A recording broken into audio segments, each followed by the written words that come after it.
সাংবাদিক কল্যাণ ফোরামের উদ্যোগে শীতার্তদের মাঝে শীতবস্ত্র বিতরণ করা হয়। বিস্তারিত দেখুন প্রতিবেদনে। গত 10 জানুয়ারি 2026 রোজ শনিবার সকাল 10টায় ঢাকার তুরাগ ও উত্তরা থানা এলাকার কামারপাড়া স্কুল অ্যান্ড কলেজ মাঠে অনুষ্ঠিত হয়েছে শীতবস্ত্র বিতরণ। প্রধান অতিথি হিসেবে উপস্থিত ছিলেন হাজী মোস্তফা জামান, সদস্য সচিব, ঢাকা মহানগর উত্তর বিএনপি। উক্ত অনুষ্ঠানের প্রধান মেহমান ও আলোচক বক্তা উপস্থিত ছিলেন মোহাম্মদ আব্দুল মান্নান, চেয়ারম্যান, সাংবাদিক কল্যাণ ফোরাম। তিনি তার বক্তব্যে বলেন, সাংবাদিক কল্যাণ ফোরাম একটি অরাজনৈতিক প্রতিষ্ঠান। আজকের এই মহতী শীতবস্ত্র বিতরণ অনুষ্ঠানের সভাপতি, সংগঠনের সকল নেতৃবৃন্দ, মঞ্চে উপস্থিত সুধীজন এবং বিশেষ করে আমার প্রিয় ভাই ও বোনেরা সকলে আমার সালাম নিবেন। আজকের এই আয়োজন সত্যিই প্রশংসার দাবিদার। এই তীব্র শীতে যখন আমাদের অনেক ভাই বোন কষ্ট পাচ্ছেন, ঠিক তখনই সাংবাদিক কল্যাণ ফোরামের তুরাগ থানা কমিটি মানবিক দায়িত্ববোধ থেকে তাদের পাশে দাঁড়িয়েছে। চতুর্থ স্তম্ভ সাংবাদিকরা সমাজের দর্পণ, সমাজের আয়না। অনেক সময় আমরা দেখি সাংবাদিকদেরকে মারছেন, সাংবাদিকদেরকে নির্যাতন করছেন। কেন ভাই? যখন আমরা দুর্যোগ, আবহাওয়া দুর্যোগ দেখি, টর্নেডো ফানি হয়, তখন আমরা দরজা জানালাগুলো ভালো করে লাগিয়ে আমরা বেডে শুয়ে পড়ি। যদি বিদ্যুৎ থাকে বলি টেলিভিশনটা অন করো, দেখি কোথায় কি হচ্ছে। আর যদি বিদ্যুৎ না থাকে বলি মোবাইলটা দেখো কোথায় কি হচ্ছে। আপনাদের বিবেকের কাছে আমার প্রশ্ন, এই যে দুর্যোগের যে সংবাদটা আপনারা ঘরে বসে দেখছেন, সেটা কে সংগ্রহ করছে? সেটা কি অটোমেটিক আসছে? না, অটোমেটিক আসেনি। আমার সংবাদকর্মী ভাইয়েরা জীবনের ঝুঁকি নিয়ে মাঠে নিরলসভাবে কাজ করে আপনাদের মাঝে এই বিষয়গুলো উপস্থাপন করে থাকেন। সুতরাং আমি এবং আমরা যারা সাংবাদিক, তারা তো মানুষ না, মানুষের মাঝে ভুল থাকে। সেই ভুল যদি থাকে আপনারা অবশ্যই আমাদের কাছে এই বিষয়ে অভিযোগ করবেন। সাংবাদিক কল্যাণ ফোরাম, আবারও বলে যাচ্ছি, সাংবাদিক কল্যাণ ফোরাম বৈষম্যকে ছায়া দেয় না। সাংবাদিক কল্যাণ ফোরাম বৈষম্যকে জায়গা দেয় না। আমি 2022 সালে বাংলাদেশ সমাচার পত্রিকার চট্টগ্রাম ডিভিশন ব্যুরো ছিলাম। আমি বাংলাদেশ সমাচার পত্রিকায় 2 পৃষ্ঠা আজকের জাতীয়তাবাদী বিএনপির প্রতিনিধিদের, বিএনপির ত্যাগী নেতাদের বিজ্ঞাপন চেপেছিলাম। সেই কারণে আমি 2022 সালে চাকরিচ্যুত হয়েছিলাম, কিন্তু আমি আপোষ করিনি। আজকে যদি বিএনপি তারাও করে, আমি লিখব, কারণ আমার মধ্যে একটা জিনিস আছে, সৎসাহস। আমি যদি কারোর বলে মৃত্যুবরণ করি, আমি আমার আল্লাহর কাছে একটা কথা বলতে পারবো যে আল্লাহ, আমি কিন্তু আপনার কাছে একা আসিনি, আমি এসেছি আপনার প্রিয় বান্দার বুলেট নিয়ে। সেই বুলেটটাই আমি আপনার কাছে জমা রাখলাম, তার বিচার আপনি করবেন। সুতরাং মৃত্যুর ভয় সাংবাদিক পায় না। আমি তুরাগ কমিটির সভাপতি সহ সকল সদস্যদেরকে আন্তরিক ধন্যবাদ জানাই এমন একটি মহৎ উদ্যোগ নেওয়ার জন্য। শীতবস্ত্র বিতরণ শুধু একটি সাহায্য নয়, এটি আমাদের সামাজিক ও নৈতিক দায়িত্বের একটি অংশ। সমাজের সুবিধাবঞ্চিত মানুষের কষ্ট লাঘব করা আমাদের সকলের কর্তব্য।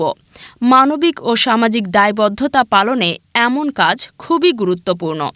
আমি সমাজের বিত্তবানদের প্রতি আহ্বান জানাই, আসুন আমরা সবাই মিলে শীতার্ত মানুষের পাশে দাঁড়াই। এই শীতবস্ত্রগুলো তাদের জন্য শুধু উষ্ণতা নয়, ভালোবাসারও প্রতীক। সাংবাদিক কল্যাণ ফোরাম তুরাগ থানা কমিটি যে কাজটি করেছে তা অন্য সকলের জন্য অনুপ্রেরণা। পরিশেষে এই সাংবাদিক কল্যাণ ফোরাম তুরাগ কমিটির এর উত্তরোত্তর সাফল্য কামনা করছি এবং আশা করি আপনারা সৎ এবং সততা বজায় রেখে কাজ করবেন। পরিশেষে এমন মহৎ কাজ যেন তারা ভবিষ্যতেও অব্যাহত রাখতে পারে তাদেরকে সহযোগিতা করবেন।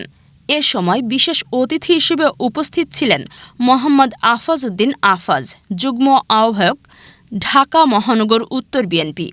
বিশেষ অতিথি হিসেবে উপস্থিত ছিলেন মোহাম্মদ হারুনুর রশিদ খোকা, ভারপ্রাপ্ত আহ্বায়ক, তুরাগ থানা বিএনপি ও মোহাম্মদ হাজী জহিরুল ইসলাম, সিনিয়র যুগ্ম আহ্বায়ক, তুরাগ থানা বিএনপি, মোহাম্মদ মহিউদ্দিন সোহাগ রাজা, যুগ্ম আহ্বায়ক, তুরাগ থানা বিএনপি, মোহাম্মদ চান মিয়া ব্যাপারী, যুগ্ম আহ্বায়ক, তুরাগ থানা বিএনপি, মোহাম্মদ হাজী আতাউর রহমান, যুগ্ম আহ্বায়ক, তুরাগ থানা বিএনপি ও মোহাম্মদ আব্দুল আলী, আহ্বায়ক সদস্য, তুরাগ থানা বিএনপি।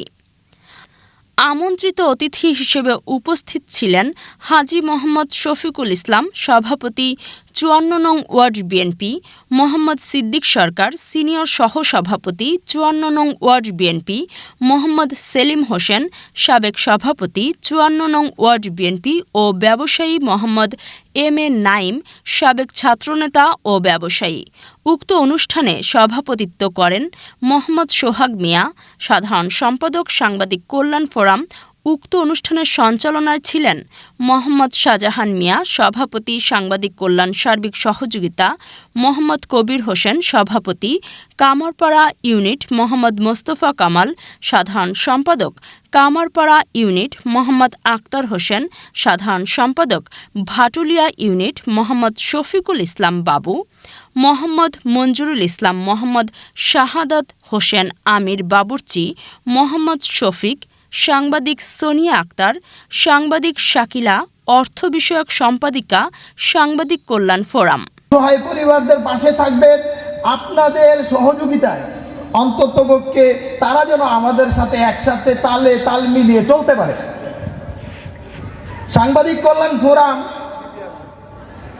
এমন একটি সংগঠন যেখানে সাংবাদিকদের কল্যাণের পাশাপাশি মানব সেবায় আমরা।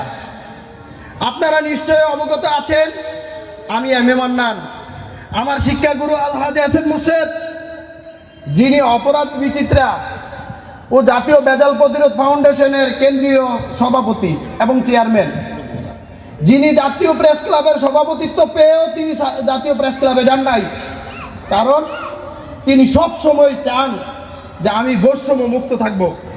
শুধু তাই নয়, তিনি চান আমি যেই কথাটা বলবো সেই কথাটা যেন মানুষের কল্যাণে আসে। তো আজকে যারা এখানে রয়েছেন, আপনারা উত্তরাবাসী এতটা ভাগ্যবান, আমি সমগ্র বাংলাদেশের 64টি জেলায় হয়তোবা কিছু গ্রাম বাকি আছে যেখানে আমি যাইনি, কিন্তু আপনাদের উত্তরার যে নেতাকর্মীরা রয়েছে তারা যে এতটা মানবিক, আসলে আমি অনেকটাই আনন্দিত। কারণ আসলে প্রয়োজন এই ধরনের নেতাদের প্রয়োজন আমাদের, তাহলেই আমরা সুখী সমৃদ্ধি বাংলাদেশ তাদের মাধ্যমে আমরা পাব। আর আজকে যারা কম্বল উপহার হিসাবে গ্রহণ করছেন, আসলে এটা ছোট করে কিছু না। আমরা সাংবাদিক কল্যাণ ফোরাম জাস্ট আয়োজন করেছি, আপনাদের এই মহৎ মানুষগুলোর সহযোগিতায় আপনাদের হাতে এই বিশেষ উপহারটা পৌঁছে দিবেন। আমি কৃতজ্ঞতা আরো প্রকাশ করছি তুরাগু উত্তরা সাংবাদিক কল্যাণ ফোরামের যে কমিটির সভাপতি রয়েছেন, আপনাদের পরিচিত মুখ এশিয়া টিভির প্রতিনিধি সোহাগ সাহেব, তিনি যে একটা মহৎ উদ্যোগ নিয়েছেন, সেই জন্য আমি তুরাগু উত্তরা টঙ্গী কমিটির প্রতি কৃতজ্ঞতা জ্ঞাপন করছি। আমি চাইব আপনারা ভবিষ্যতে এই ধরনের আরো মহৎ উদ্যোগ গ্রহণ করবেন। আপনারা যারা সামনে অবশিষ্ট রয়েছেন, আপনারা সহযোগিতা করবেন আর আমাদের নেতাদেরকে উৎসাহিত করবেন, তারা যেন আমাদের মাঝে আবারও আসে। সেটা হলো শুধু ভালোবাসা থাকলে তারা আবার আমাদের মাঝে ফিরে আসবেন। সর্বশেষে মরহুম রাষ্ট্রনায়ক যিনি ছিলেন আমাদের মাঝে আজ নেই, যার স্মৃতি নিয়ে নেতারা আজ আমাদের মাঝে স্মৃতিচারণ করছেন, শহীদ রাষ্ট্রপতি জিয়াউর রহমান, যার গুণের বর্ণনা আমরা শেষ করতে পারবো না। কিন্তু সাংবাদিক কল্যাণ ফোরাম একটি অরাজনৈতিক প্রতিষ্ঠান। আমাদের স্লোগান আমরা লিখব বস্তুনিষ্ঠ সংবাদে লিখব, অপরাধীর বিরুদ্ধে লিখব। এই বলে আমি আমার বক্তব্য দীর্ঘায়িত করছি না। সকলে ভালো থাকবেন, সুস্থ থাকবেন। মঞ্চে যারা উপবিষ্ট রয়েছেন, আমি সময় স্বল্পতার কারণে আমি আমার ভাইদের নাম উল্লেখ করিনি, সেই বিষয়টা ক্ষমা সুন্দর দৃষ্টিতে দেখবেন এবং আমাদের জন্য দোয়া করবেন। আমরা যেন আপনাদেরকে নিয়ে আপনাদের পরামর্শে আমরা যেন সমাজে বস্তুনিষ্ঠ সংবাদ পরিবেশন করতে পারি। আর শুধু একটা মিনিট আমি আপনাদের থেকে চেয়ে নিব। সাংবাদিক জাতির বিবেক, সাংবাদিক রাষ্ট্রের চতুর্থ স্তম্ভ, সাংবাদিকরা সমাজের দর্পণ, সমাজের আয়না। অনেক সময় আমরা দেখি সাংবাদিকদেরকে মারছেন, সাংবাদিকদেরকে নির্যাতন করছেন। কেন ভাই? যখন আমরা দুর্যোগ, আবহাওয়া দুর্যোগ দেখি, টর্নেডো ফনি হয়, তখন আমরা দরজা জানালাগুলো ভালো করে লাগিয়ে আমরা বেডে শুয়ে পড়ি। যদি বিদ্যুৎ থাকে বলি টেলিভিশনটা অন করো, দেখি কোথায় কি হচ্ছে। আর যদি বিদ্যুৎ না থাকে বলি মোবাইলটা দেখো কোথায় কি হচ্ছে। আপনাদের বিবেকের কাছে আমার প্রশ্ন, এই যে দুর্যোগের যে সংবাদটা আপনারা ঘরে বসে দেখছেন, সেটা কে সংগ্রহ করছে? সেটা কি অটোমেটিক আসছে? না, অটোমেটিক আসেনি।